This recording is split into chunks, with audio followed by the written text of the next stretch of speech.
What up, YouTube? It's Limelight Mike here again. I'm going to show you how to raise your own mealworms and superworms.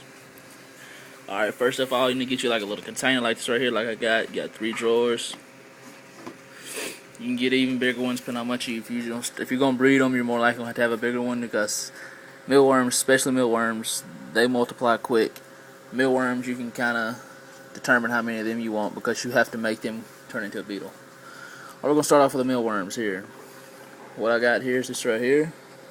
There's about 100 mealworms in here. For substrate, I use the Quaker oats. Best place like you go to Walmart, somewhere like that, and get them. I paid at the dollar store $3 for that. Walmart, I got the bigger one for $2.50. So don't know what the deal is there, but put about an inch of substrate in there. Throw your mealworms in, and that's pretty much all you do.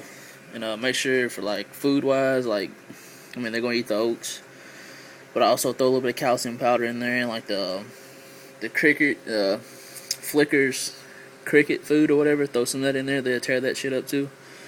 And I use carrots for like the moisture for them to get their water. I don't use potatoes because they seem to mold a whole lot faster than carrots do. And I actually like these carrots right here. They're actually like sliced carrots. They already come, I buy them like that straight out of Walmart. I like those better. They seem to like those more. They're more moisturized. But what you're going to do is just check your mealworms every other day. Look for pupas. I really ain't got none right now.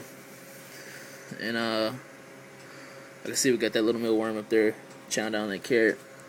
But when they turn into pupas, separate them, put them into a different container.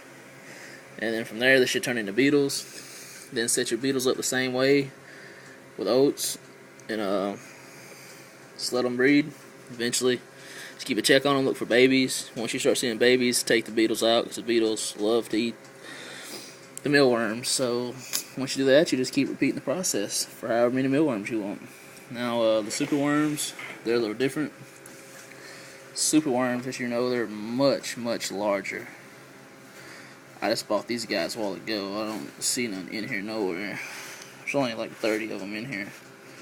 So I'm going to start breeding them pretty soon. Okay, here we go. Superworm. There's the little guy right there. Pretty big. You can see them. There's a bunch more of them back there. They're all just posted up chilling.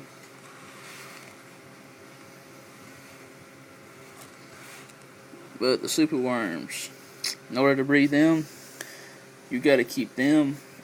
Well, if I keep them all like a little colony thing, like right here, I got like 30 of them in here.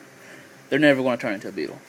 For them to turn into a beetle, you need to put them in a separate container, just by themselves, and then they go into the pupa stage, and then they go to beetles from there. And then you put the beetles together and let them breed. But they will not go into the pupa stage to turn into a beetle unless you keep them separated one by one. And the best way to do that is get you some little cups or something like that, or you can go to like a fishing store and get some tackle boxes. Them work pretty good. And they're the same thing as a mealworm. But you just got to take and separate them for them to go into the pupa stage. And once you've done that, just keep repeating the process. And man, that's how you raise your mealworms and superworms. Thanks for watching. Peace out. Limelight Mike.